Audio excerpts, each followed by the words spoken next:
பிப்ரவரி 5ஆம் தேதி அன்று நாடாளுமன்றத்தில் மக்களவையில் பொதுவாக பட்ஜெட் ஜனாதிபதி குடியரசுத் தலைவர் அவர்களுடைய அந்த உரைக்கு பின்னால் விவாதங்களுக்கு எல்லாம் பதிலளிக்கக்கூடிய வகையில் அவருக்கு நன்றி தெரிவிக்கக்கூடிய அந்த தீர்மானத்தின் முன்னாலே எடுத்து வைக்கப்பட்ட எதிர்க்கட்சியினருடைய குற்றச்சாட்டுகள் அல்லது உரைவீச்சுகள் இவைகளுக்கெல்லாம் பதில் கூறக்கூடிய வகையில் பிரதமர் பதிலளித்துத்தான் அதுக்கப்புறம் அதுக்கு வாக்கெடுப்பு நடந்து அது நிறைவேறும். இது நாடாளுமன்றத்தில் மக்களவையினுடைய மரபு மட்டுமல்ல, சட்ட விதியும் கூட. அப்படிப்பட்ட ஒரு சூழ்நிலையில் கடந்த 4 நாட்களுக்கு முன்னால் நடந்தது இதுவரை வரலாற்றில் எப்போதும் இல்லாத ஒரு மரபு மீறியது என்று சொல்வதை விட சட்டம் மீறிய ஒரு செயல்.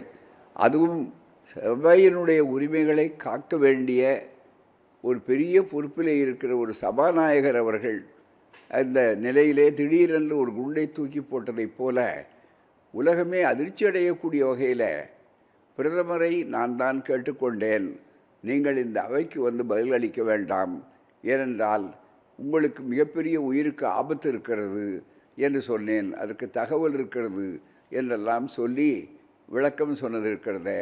இது இந்த நாட்டினுடைய எதிர்க்கட்சிக்காரர்களை குற்றம் சொல்ல வேண்டும் அல்லது பிரதமர் அனுதாபத்தை வேறு வகையிலே தேட வேண்டும் அல்லது மற்ற பிரச்சனைகளை திசை திருப்ப வேண்டும் என்ற நோக்கத்தோடு செய்யப்பட்டிருந்தாலும் கூட இதனுடைய பாரதூர விளைவுகள் நம்முடைய நாட்டினுடைய பெருமைக்கு அது எவ்வளவு கேடு என்பதை பற்றி ஏனோ சபையினுடைய உரிமைகளை காக்க வேண்டிய பொறுப்பிலே இருக்கிற சபாநாயகர் அவர்கள் இதை தவறாக கையாண்டிருக்கிறார்.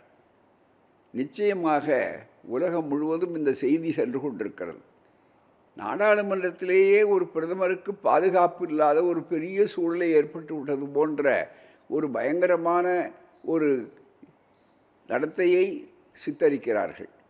அதற்கு முன்னாலே நடந்த விவாதங்களுக்கெல்லாம் எதிர்க்கட்சியினருக்கு தலைவருக்கு பதில் சொல்லுவதற்கு வாய்ப்பு கொடுக்கவில்லை.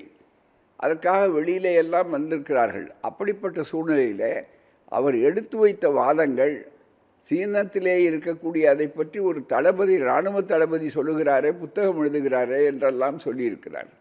ஒரு நல்ல வாய்ப்பாக அவர்கள் என்ன செய்திருக்க வேண்டும்? பிரதமர் வந்து அதற்கெல்லாம் பதிலடி கொடுத்திருக்க வேண்டும், பதில் சொல்லியிருக்க வேண்டும்.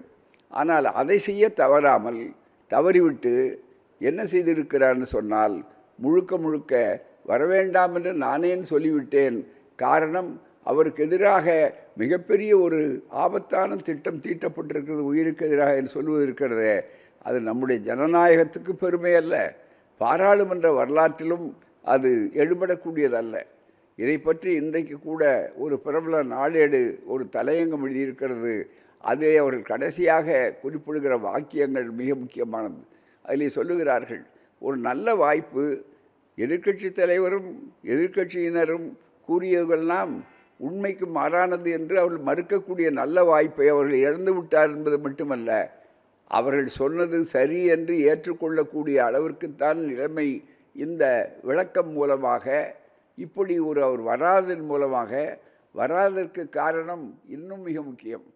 குதிரையும் கீழே விழுந்தது, குப்புற விழுந்தது என்பது மட்டும் குழியிலும் தன்னது என்று சொல்லக்கூடிய அளவிற்கு ஒரு பழமொழி உண்டு.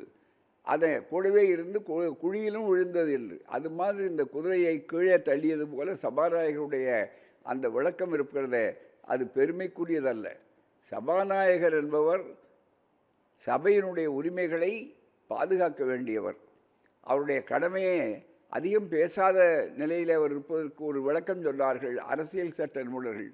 He speaks for the house, அதாவது சபைக்கினுடைய உரிமைகளை பாதுகாக்க வேண்டியது. அப்படி சபையினுடைய உறுப்பினர்களில் யாராவது தவறாக நடந்தால் அவர்கள் மீது நடவடிக்கை எடுக்கவோ அல்லது பாதுகாப்பை பெருக்கவோ அவர்களுக்கு முழு உரிமை உண்டு. அப்படி இருக்கிற நிலையில் இப்படி சொல்லும்போது உலக அளவிலே இருக்கக்கூடியவர்கள் இதை எப்படி பார்ப்பார்கள்? நம்முடைய நாட்டு ஜனநாயகத்தை பற்றி அவர்கள் எப்படி கருதுவார்கள் என்பதை பற்றியெல்லாம் கவலைப்படாமல் ஏதோ ஒரு அனுதாபத்தை உண்டாக்கலாம் அல்லது எதிர்க்கட்சியினர் மீது பழி போடலாம் அல்லது குற்றம் சொல்லலாம் என்பதற்கு இதை ஒரு ஆயுதமாக பயன்படுத்தலாம். அல்லது வேறு விவசாய பிரச்சனைகள் அல்லது விலைவாசி ஏற்றம், வேலையில்லா கொடுமைகளையெல்லாம் குற்றச்சாட்டுகளுக்கு பதிலளிக்க வேண்டிய அவசியமில்லாமல் போய்விட்டது என்றெல்லாம் கருதி ஒரு உத்தியாக இதை செய்திருப்பார்களோ என்னவோ தெரியவில்லை. என்றாலும் இது மிக சீரியஸ், அதாவது பயங்கரமான குற்றச்சாட்டு.